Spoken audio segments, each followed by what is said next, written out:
প্রিয় ভাইরা আমার, হাতটা জোর করে বলে যদি পা ধরতে হয় ধরবো, আসেন। জীবনে বিশেষ করে দুইটা পাপ আমরা কেউ করব না, ইনশাল্লাহ বলেন। আপনাদেরকে খুব কষ্ট হচ্ছে? দুইটা পাপ জীবনে করবেন না, সবাইকে অঙ্গীকার করতে হবে আজকে। কয়টা? শুনেন, আপনি এক ওয়াক্ত নামাজ পড়েন নাই, আল্লাহ চাইলে মাফ করে দিবে। ভুলে জেনা করে ফেলেছেন, আল্লাহ চাইলে মাফ করে দিবে। ভুলে একজনকে গালি দিয়ে ফেলেছেন, আল্লাহ চাইলে মাফ করে দিবে। ভুলে ফজরের নামাজে জাগতে পারেন নাই বা ইচ্ছে করে জাগেন না একদিন, আল্লাহ চাইলে মাফ করে দিবে। রোজা একটা করেন না, আল্লাহ চাইলে মাফ করে দিবে। দুইটা গুনাহ এমন আছে যেটা আল্লাহ কখনো মাফ করবে না। কয়টা? এক নাম্বার হচ্ছে বান্দার হক নষ্ট করা, দুই নাম্বার হচ্ছে শিরক করা। প্রিয় ভাইরা আমার, প্রিয় ভাইরা আমার, কলিজার টুকরারা আমার, খবরদার ভাইয়ের সম্পদ হয়ে ভাইয়ের সম্পদ নষ্ট করেন না, ভাই হয়ে ভাইয়ের সম্পদ নষ্ট করেন না, ভাই হয়ে বোনের সম্পদ মেরে দিয়েন না, আরেকজনের হক নষ্ট করে আরেকজনের জমি দখল করেন না। আল্লাহর কসম করে বলে কিয়ামতের ময়দানে আপনি মাপ পাবেন না। বিশ্বনবী বসে আছেন এইভাবে, আল্লাহর নবীর কাছে একজন সাহাবীর লাশ আনা হলো। নবীজিকে বলা হলো, গো নবীজি তার জানাজার নামাজটা পড়ায় দেন। আল্লাহর নবী বললেন, না, তার জানাজার নামাজ আমি পড়াবো না। সাহাবীরা বললেন, গো নবীজি কেন তার জানাজার নামাজ আপনি পড়াবেন না? রাহমাতুল লিল আলামিন বিশ্বনবী সাল্লাল্লাহু আলাইহি ওয়াসাল্লাম বললেন, ওই ব্যক্তি ছিল ঋণগ্রস্ত, ঋণ পরিশোধ করে নাই, এই কারণে আমি নবী তার জানাজার নামাজ পড়াবো না। বলুন আল্লাহু আকবার। পা ধরা লাগলে ধরবো। আজকে একটা কথা বলে যাই, আপনারা অনেক মানুষ এখানে বসে আছেন যারা পৈতৃক ভিটার বোনের সম্পত্তিটা এখনো বুঝায় দেন নাই।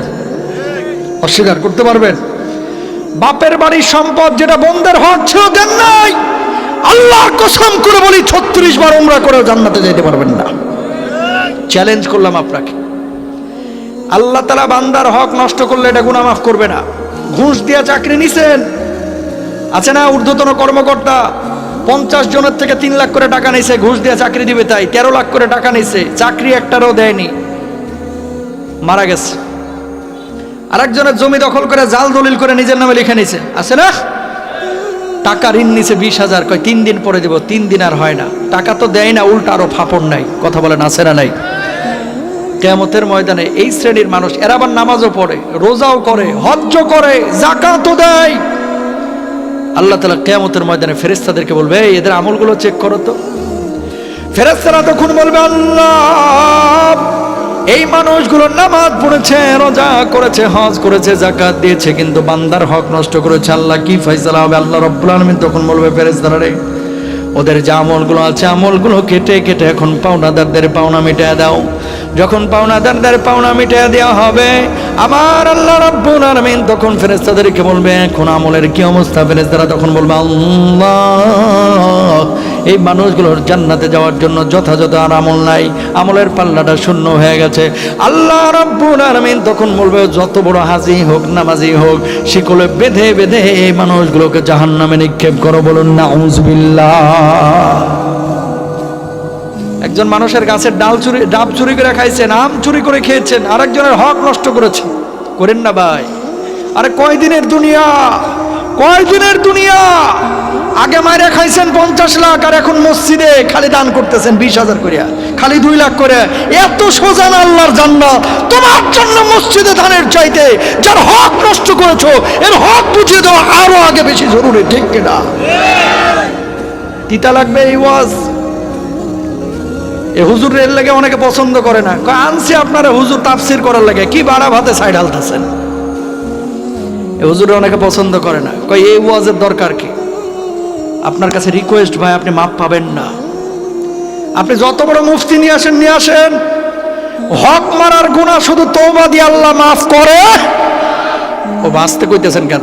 হক মারার গুনাহ শুধু তওবা দিয়ে আল্লাহ মাফ করে। মাফ তখনই পাবেন যার হক মারছেন এর হকটা বুঝিয়ে দিবেন, অথবা ও যখন আপনারা মাফ করে দিবে। কেন আপনি বুঝেন না? নামাজ যে ফরজ, এটা আছে কোথায় কোরআনে? সবাই বলেন, নামাজ ফরজ আছে কোথায়? হজ ফরজ আছে কোথায়? রোজা ফরজ আছে কোথায়? নামাজ, রোজা, হজ, যাকাত যে কোরআন আল্লাহ ফরজ করেছে, বান্দার হক নষ্ট না করা, ওই আল্লাহ ওই কোরআনেই ফরজ করেছে। সুবহানাল্লাহ। কিন্তু আমরা বুঝি না। আগে আকাম কুকাম হারাম টারাম সব খাইছে, এখন আইসা মনে করেন মসজিদের ছাদটা ঢালাই দিয়ে দিছে, আছে না? অস্বীকার করতে পারবেন বাংলাদেশে যত মসজিদ আছে না হলে 15 থেকে 20% মসজিদের কমিটির মধ্যে ভূত আছে, ভূত হয় সুদ খায় না হলে ঘুষ খায়, আছে না নাই? হুজুর এখন খায় না, আগে খাইছি। তো আগে যে খাইছেন ওটার খেসারত কিভাবে দিবেন? হক মারার গুনাহ তো আল্লাহ মাফ করবে না। তাহলে কি করতে হবে? যাদের হক নষ্ট করেছেন এদেরকে খুঁজে বাইর করে হকগুলো আগে বোঝাইতে হবে। বোনেরা বাপের বাড়ির সম্পদ চাইতে হলে কয়, কিরে জরিনার মা, বাপের বাড়ির সম্পদ নিতে হয় না, এই যে আসছিস যাচ্ছিস খাচ্ছিস বসছিস এটাই তো ভালা, বাপের বাড়ির সম্পদ নিস না, আছে না? এদিকে বোনদের সম্পদ দেয় না, ওইদিকে প্রতি বছর উমরা করছে। তোমার উমরা মক্কা শরীফে দাফন হবে, বাংলাদেশে আর আনতে হবে না, জান্নাত এত সোজা না। হক বুঝা দিবেন তো ইনশাল্লাহ? মনে রাখবেন, হারাম যেদিন থেকে খাবেন আরাম তুলে নেবে কে? এলাকায় ইমাম সাহেবের বেতন দেন 10,000, একটা রিক্সাওয়ালা, অটোওয়ালা, সিএনজিওয়ালা টাকা কামায় 15,000 20,000।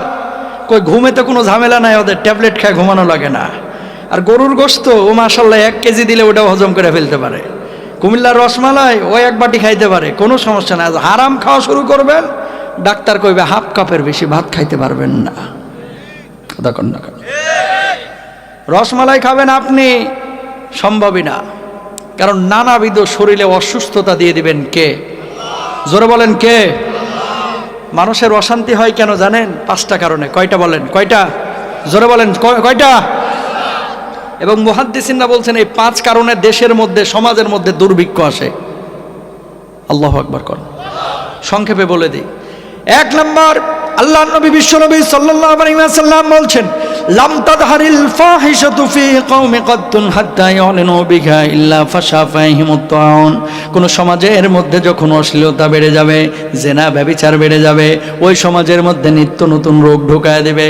এমন রোগ আল্লাহ রাব্বুল আলামিন দিবেন যে রোগগুলো সম্পর্কে কোনো মানুষ কখনোই জানতো না। করোনা, কথা কন না কেন? এমন রোগ আল্লাহ রাব্বুল আলামিন দুনিয়ার বুকে দিয়ে দিবেন, আপনি মাজার ব্যথায় ঘুমাইতে পারতেছেন না, ডাক্তার রোগ ধরতে পারে না। বুকের ব্যথায় ঘুমাইতে পারেন না, ডাক্তার রোগ ধরতে পারবে না। অদৃশ্য নিত্য নতুন রোগকে আল্লাহ রাব্বুল আলামিন আপনার আমার উপরে চাপায়া দিবেন যখন অশ্লীলতা বেড়ে যাবে। বলুন নাউযুবিল্লাহ। 2 নাম্বার, আল্লাহর নবী বলছেন, ওয়ালাম ইয়ানকুসুল মিকয়াল ওয়াল মিজানা ইল্লা উখিযু বিসসিনিনা ওয়া শিদ্দাতিল মাউনাতি ওয়া জাওরি সুলতানি আলাইহিম। কেউ যখন মাপে কম দিবে, ওজনে কম দিয়ে হারাম উপার্জন করবে, মানুষকে যখন ঠকাবে, আল্লাহ রাব্বুল আলামিন ওই সমাজের উপরে দুর্ভিক্ষ দিবেন, ওই সমাজ থেকে শান্তি তুলে নেবেন। আর আল্লাহ রাব্বুল আলামিন ওই হারামখোরদের আরামকেও তুলে নেবেন। বলুন নাউযুবিল্লাহ। কয় নাম্বার গেল? 3 নাম্বার। ও কুমিল্লায় তো কেউ ওজনে কম কম দেয় না, আছে না ভাই? সব জায়গায় আছে ভালো মন্দ, ঠিক আছে। কিছু বিক্রেতা ক্রেতা আছে, যখন কিনে তখন পয় পয় করে হিসাব করে নেয়, আর যখন বেচে তখন কি করে? খালি 100 গ্রাম 150 গ্রাম মাইরা দেয়, আছে না নাই? 2 নাম্বার। 3 নাম্বার, ওয়ালাম ইয়ামনাউ যাকাতা আমওয়ালিহিম ইল্লা মুনিআল কাতরা মিনাস সামা। এদিকে